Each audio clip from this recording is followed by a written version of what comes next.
Kitsound Boombar 2.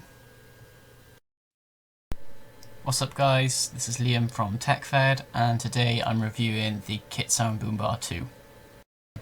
So this speaker has about a 10-hour battery life and it has two 5-watt speakers and a passive bass radiator in the centre, and I got it for about £50 at Tesco.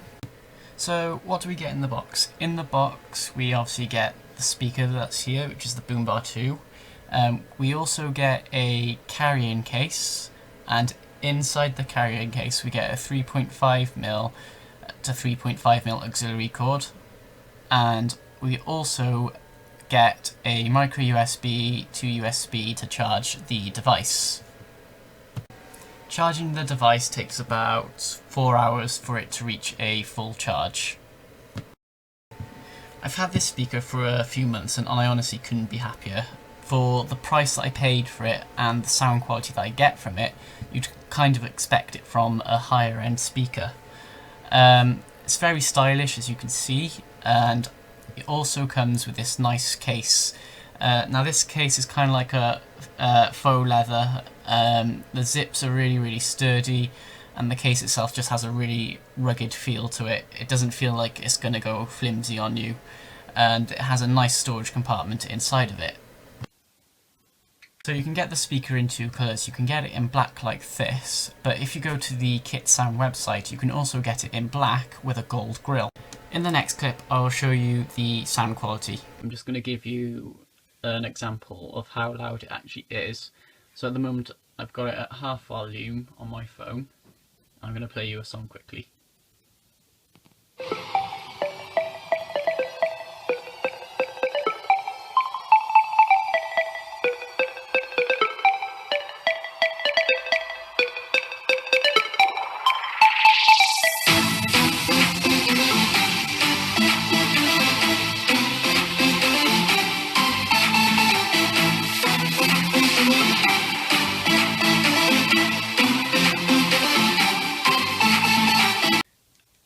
As you can see, it's pretty loud. And like I said, that was just at half volume, so I'm going to put it to full volume now and see if we can notice any noticeable differences between volume and whether there's any distortion in the actual music.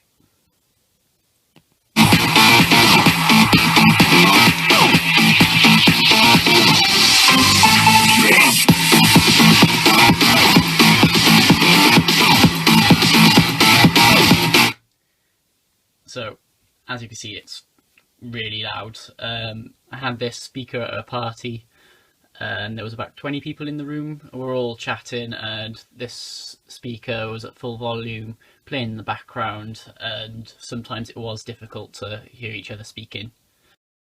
The user interface is all on the right hand side. So we have the volume up, the volume down and the pairing button.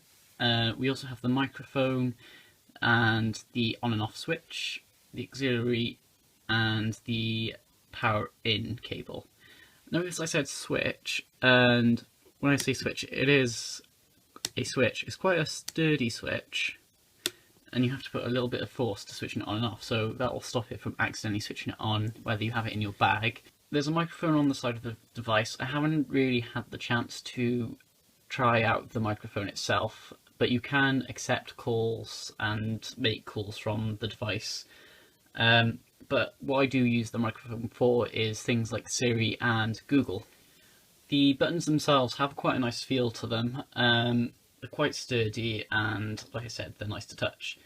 Going back to the switch, Kitsound have decided to go with a switch instead of an actual button, and if I'm honest, I prefer it to the button, and like I said previously, it means it's harder for you to turn it on accidentally in your bag.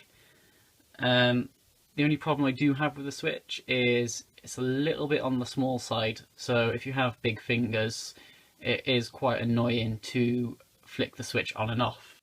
To charge the speakers, it comes with a micro USB cable itself, so all you need to do is just plug it in and either charge it with your computer or through a wall socket. The good. It's loud. Like I said, at a party in a room with about 20 people in, I could still hear the speaker quite clearly. In fact, I had to turn it down at one point because I couldn't hear what was going on. It's also quite nice that Kitsound have decided to give you its own carrying case, along with a charging cable and the 3.5mm auxiliary cord. It's really handy if you don't have a Bluetooth device. It's a metal frame, it's quite sturdy, it's got a really long battery life. Honestly, since I've had it, I've only charged it about 3 or 4 times, and it really dies on me. It's got rubber feet at the bottom, so if I turn it over here, you can see there's a rubber foot there, and one on the other side. This just gives it a bit of grip whilst having it placed down, but it also means it stops it from vibrating on the ground. One of the main benefits of this is obviously the price. For 50 quid, this is a really good speaker. So I said I got it from Tesco, but you can go onto Amazon and you can get it for £50 there. If you go onto their website, it's slightly more expensive, but it does give you the option of either having it in black or in a black and gold colour. The bad. The buttons on the side, I know it says volume up and volume down, but it does take some getting used to, because believe it or not, just pressing the button itself doesn't actually turn it up. If you just press the button, it'll either skip the song, so you got forwards, backwards and play, pause. So to turn it up, you have to actually hold the button down, which is a little bit annoying. On a Bluetooth device, you can turn it up and down also on that, but if you have plugged it in with an auxiliary cable, the only way to turn it down is through the device itself. I'm not sure whether this is more of a bad thing or a good thing, but the actual weight of the actual speaker is quite heavy. It just comes in under 1 kilogram. But yeah, overall, like I said, it's a really good speaker, and I'm so glad that I've got it. And I definitely would recommend this if you're in the market for a good quality speaker but don't have a big budget. I also use this speaker as my computer speaker, as the speakers on my computer aren't that loud, but as you can notice here, I've had to use the auxiliary cable. Unfortunately, my actual computer doesn't have Bluetooth, but I reckon it looks quite stylish and suits the setup well. I would give this speaker about 8.5 out of 10, and I would recommend you go out and buy it. Thank you guys for watching this video. I've been Liam from TechFed, and I'll see you next time.